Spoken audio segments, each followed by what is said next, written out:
Pernahkah kamu merasa kamu sudah berusaha, sudah berharap, sudah berdoa, tapi hidup tetap diam, tak ada yang berubah?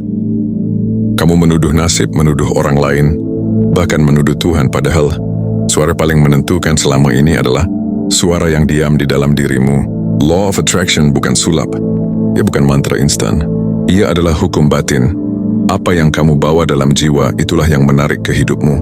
Jika kamu menanam panik, kamu menuai kekacauan. Jika kamu menanam keyakinan, kamu membuka jalan.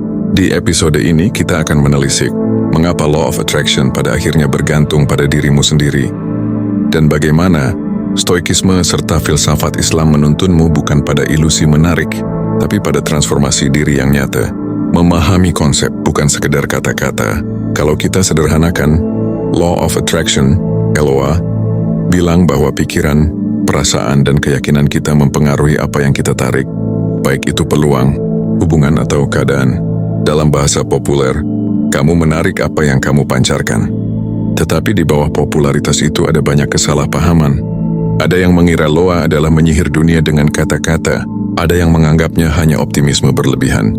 Ada yang menggunakannya untuk menyalahkan orang yang mengalami nasib buruk. Kamu berpikir negatif, jadi itulah yang terjadi. Kebenaran lebih halus. LOA tidak membebaskan kita dari realitas sosial, struktural, atau takdir. Dia menyentuh ruang psikologis dan spiritual dalam diri, ruang yang benar-benar bisa kita bentuk. Intinya, LOA bergantung pada keadaan batin kita, dan keadaan batin itu adalah tanggung jawab pribadi. Stoikisme mengarahkan perhatian, attention, sebagai jalan kekuatan. Stoikisme, filsafat praktik dari Zeno, Seneca, Epictetus, Marcus Aurelius, menaruh pusatnya pada dua hal: apa yang dapat kita kendalikan dan apa yang tidak. Mereka mengajarkan bahwa kebahagiaan lahir bukan dari kontrol atas dunia luar, melainkan dari penguasaan diri, persepsi, pilihan, dan tindakan kita. Kaitan Stoikisme dengan Law. 1. Perhatian menentukan pengalaman. Stoik mengajak kita memilih secara sadar apa yang pantas mendapat perhatian. Jika perhatianmu terus pada kemiskinan, ketakutan, dan kegagalan, batinmu menjadi ladang bagi kecemasan dan tindakanmu akan mengikuti. Sebaliknya, menaruh perhatian pada tindakan nyata, niat yang benar, dan kebajikan akan membentuk kebiasaan yang produktif. 2. Keyakinan yang sehat, asen, bukan fantasme. Stoik bukan mengatakan bahwa hanya berpikir akan membuat dunia berubah, melainkan bahwa keyakinan yang sehat menyiapkan tindakan yang tepat. Loa yang sehat menurut Stoikisme adalah memfokuskan keniscayaan batin pada tindakan yang bisa kita lakukan dan menerima sisanya. 3. Latihan batin, premeditatio malorum journaling. Stoik melatih diri untuk membayangkan kemungkinan buruk agar tidak dikuasai oleh takutnya. Ini bukan pesimisme, ini kesiapan. Ketika batin tidak panik menghadapi hambatan, energi mental tersimpan untuk berinovasi yang akhirnya menarik solusi. Ringkas, Stoikisme mengajarkan bahwa apa yang kamu pancarkan, ketenangan, kesiapan, tindakan, akan menghasilkan hasil yang berbeda dari apa yang dipancarkan ketakutan. Filsafat Islam Husnudzan, Tauhid, dan Ikhtiar. Dalam khazanah Islam ada konsep yang sangat relevan dengan Law Husnudzan, berbaik sangka kepada Allah, tawakal dan berserah setelah ikhtiar, kodenya ketentuan, dan ikhtiar, usaha. 1. Husnudzan, berbaik sangka kepada Allah. Hadits Qudsi yang terkenal, aku sesuai dengan prasangka hambaku terhadapku. Itu bukan sekadar kata-kata manis, itu membentuk perspektif berinteraksi dengan realitas. Berprasangka baik terhadap Tuhan melahirkan ketenangan, membuka hati untuk melihat peluang, dan mendorong tindakan yang tenang serta penuh hikmah.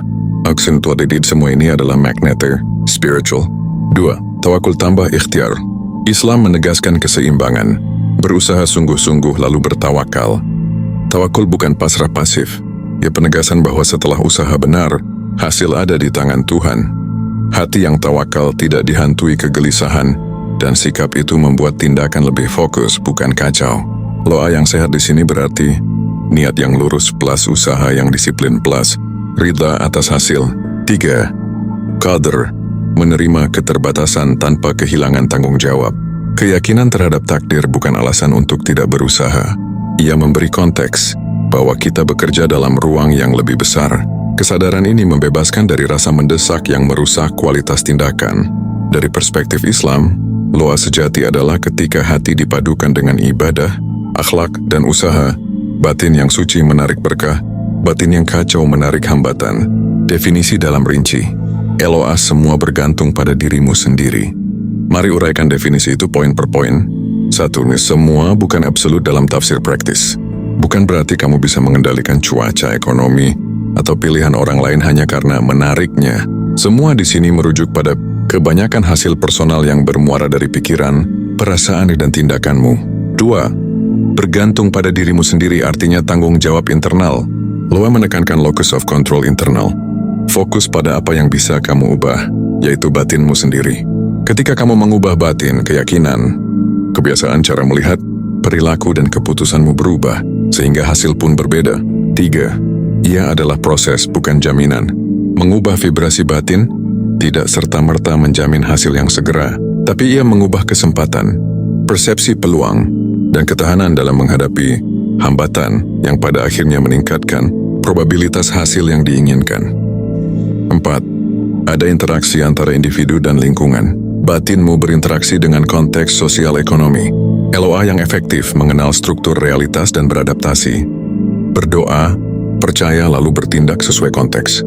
Jadi definisinya, LOA bergantung pada dirimu sendiri. Menegaskan bahwa perubahan paling signifikan adalah perubahan batin yang mempengaruhi cara kamu bertindak di dunia. Paradoks kehidupan ketika menarik, menurunkan, atau mengangkat. Paradoks adalah jantung narasi ini. Beberapa paradoks yang sering muncul. 1. Paradoks iman versus tindakan. Banyak orang menunggu tanda dari langit tanpa pernah menyiapkan diri. Mereka percaya cukup berharap, namun kehidupan memerlukan tindakan. Paradoksnya, harapan tanpa usaha bukan doa. Usaha tanpa ketenangan bukan tawakul. Stoik mengatakan, kendalikan tindakan. Islam menambahkan kendalikan niat. Kombinasi keduanya menyelesaikan paradoks. 2. Paradoks syukur versus ambisi. Syukur mengajarkan menerima apa yang ada. Ambisi mendorong untuk lebih baik. Paradox. Berterima kasih terkadang mematikan ambisi. Jika disalahartikan sebagai pasrah, jawabannya syukur yang memotivasi bukan yang membuat malas. Dalam bahasa Islam, syukur memikat nikmat lebih. Dalam Stoik, menerima apa yang tak bisa diubah sambil mengubah yang bisa. 3. Paradoks menarik versus menolak. Kamu belajar memancarkan positif untuk menarik positif yang tapi ada yang perlu ditolak. Kekerasan, ketidakadilan. Menarik apa yang kamu ingin lihat tidak berarti menerima semua. Ada seni menolak dengan tenang. Membangun batas yang sehat. 4. Paradoks kesendirian versus komunitas. Loa terdengar individual. Kamu menarik hidupmu sendiri. Tapi manusia juga sosial. Dukungan komunitas sering membuka pintu. Paradoksnya terlalu berfokus pada dirimu sendiri bisa membuatmu terisolasi. Sementara bergantung penuh pada komunitas kehilangan kontrol internal. Keseimbangan, memperkuat diri sambil membangun jaringan yang sehat. Terjemahan praktis bagaimana mengaplikasikan langkah terperinci. Berikut roadmap praktis terperinci dan berbasis Stoik plus Islam. Tahap 1. Kebersihan batin, mindset reset. Jurnal harian, morning and evening. Catat 3 hal yang kamu syukuri, 1 ketakutan dan 1 tindakan kecil hari ini. Ini melatih fokus pada kelapangan, bukan kekurangan. Stoik Journaling plus Syukur Islami. Periksa niat niyah. Setiap aksi diawali niat. Apakah tujuanmu untuk kebaikan iman atau semata pamrih? Perbaiki niat lalu bertindak. Tahap 2. Latihan perhatian, attention training. Meditasi tegang, Stoik Premeditatio Malorum. Bayangkan hambatan, siapkan respons rasional. Tujuannya mengurangi energi panik saat rintangan muncul. 2 terfokus, 2 R yang clear. Berdoa bukan general wish. Minta kekuatan bertindak bukan hanya hasil. Doa jadi driver energi. Tahap 3, pola perilaku, action architecture. Mikro ikhtiar. Pecah tujuan besar jadi langkah kecil harian. Konsistensi lebih penting daripada dramatisasi. Ritual pagi dan malam. Bangun dengan niat, tutup hari dengan evaluasi. Ritual memprogram batin. Boundary setting. Latih mengatakan tidak selembut mungkin. Atur jarak dengan orang yang menguras energi. Tahap 4. Sosial dan lingkungan. Konteks shaping. Kurasi lingkungan. Hentikan asupan media yang menimbulkan ketakutan berlebihan. Pilih bacaan lingkaran yang membangun. Berkolaborasi. Bukan berkompetisi.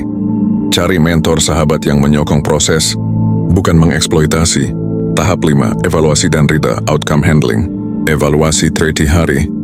Tinjau perubahan, mood, produktivitas, peluang. Jika makin jernih, lanjut. Jika tidak, perbaiki pola dasar. Dan latihan rida. Konsep Islam yang menutupnya, menerima hasil tanpa pasrah buta. Jika gagal, cari hikmah. Jika berhasil, syukuri. Studi kasus imajiner, ilustrasi nyata. Agar tidak abstrak, bayangkan dua orang, Budi dan Sari. Budi selalu panik soal karir. Setiap penolakan membuatnya skeptis, ia fokus pada kekurangan. Ia membaca Loa sebagai fokus pada apa yang tak ingin kau tarik. Hasil, semakin menghindar, kesempatan pun pudar. Sari menaruh perhatian pada kapasitasnya, memperkuat niat, menulis tujuan harian, berdoa minta keteguhan. Ia tetap realistis, kirim CV, ikut kursus, bantu komunitas. Dia menarik peluang karena energinya stabil, konsisten, dan relasional. Ketika mendapat penolakan, ia refleksi dan adaptasi. Perbedaan bukan sekadar positif versus negatif, tetapi kualitas perhatian, kesiapan, dan tindakan. Bahaya misinterpretasi, ketika Loa menjadi kesalahan moral, ada risiko. Loa yang disalah tafsirkan bisa menyalahkan korban, victim blaming. Contoh, kamu sakit karena kamu berpikir sakit. Ini berbahaya. Stoik dan Islam sama-sama menolak simplifikasi moral. Agama mengajarkan empati, sedangkan Stoik mengajarkan fleksibilitas intelektual. Kita harus menegaskan, Loa sehat adalah tentang empowerment, bukan penyesalan pada yang sedang menderita. Kita berusaha memperbaiki batin, sambil memberikan dukungan sosial nyata pada yang kesusahan. Key takeaways ringkas tapi dalam. 1. Loa bergantung pada dirimu sendiri. Bukan karena dunia tunduk pada pikiranmu, tapi karena perubahan batin mengubah pilihan, perilaku, dan persepsi, yang pada akhirnya mengubah hasil. 2. Stoik memberi alat. Fokus pada yang dapat dikendalikan, latihan batin dan kesiapan. 3. Filsafat Islam memberi kerangka, niat yang suci, ikhtiar tambah tawakul, dan husnudzan kepada Tuhan. 4. Paradoks adalah teman, syukur mendorong ambisi, ketenangan membuka kreativitas, keteguhan memancing peluang. 5. Praktik nyata, journaling, mikroikhtiar batas sehat, kurasi lingkungan, evaluasi berkala. 6. Empati wajib, jangan gunakan Loa untuk menyalahkan orang yang kesusahan. Doa penutup, bukan mantra tapi niat. Akhiri setiap hari dengan niat yang sederhana. Ya Allah, jadikanlah pikiranku bersih, hatiku lapang dan langkahku tepat. Ampuni kelemahanku, kuatkan ikhtiarku, dan jadikan apa yang aku lakukan sebagai sebab kebaikan untuk banyak orang. Doa ini bukan janji instan. Ia pengingat untuk kembali ke jalur, batin yang terjaga, tindakan yang konsisten dan hati yang selaras. Itulah magnet paling tahan lama. Kalau cerita ini menyentuh, lakukan satu hal kecil sekarang. Ambil pena, tulis satu hal yang akan kamu ubah mulai besok. Cukup satu, realistis dan bisa diulang tiap hari. Lalu di kolom komentar, tuliskan satu komitmen kecil kuandui supaya kita menjadi saksi bagi satu sama lain. Like kalau kamu setuju, LOE bukan sulap. Ingin latihan hidup, share kepada seseorang yang mungkin butuh pengingat ini. Dan subscribe agar setiap minggu kamu mendapat napas baru untuk membangun batin yang menarik kehidupan berkualitas.